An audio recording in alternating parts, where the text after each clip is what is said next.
আসসালামু আলাইকুম। Hello everyone from শারিং বুক। আশা করি সবাই ভালোই আছেন। চলে এলাম আরেকটি নতুন ভিডিও নিয়ে।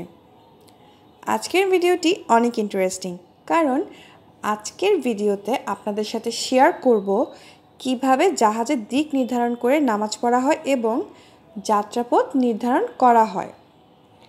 আপনারা হয়তো জেনে থাকবেন যে আকাশপথের মতন জলপথেও নির্দিষ্ট ম্যাপ ফলো করে এবং দিক নির্ধারণের মাধ্যমে এক দেশ থেকে অন্য দেশে জাহাজ চলাচল করে।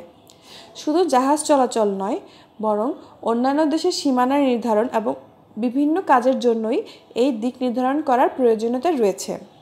আর এই দিক নির্ধারণ করা হয় জাহাজে থাকা কম্পাস, রাডারের মাধ্যমে।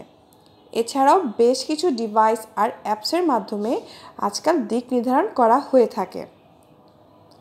জাহাজে যারা মুসলিম মেরিনার থাকেন তারা এভাবেই কিবলা নির্ধারণ করে নামাজ আদায় করে থাকেন। আজ এই পর্যন্তই। কথা হবে নতুন কোনো ভিডিওতে নতুন কোনো ইনফরমেশন নিয়ে। টিল দেন ভালো থাকবেন। Tata, bye bye.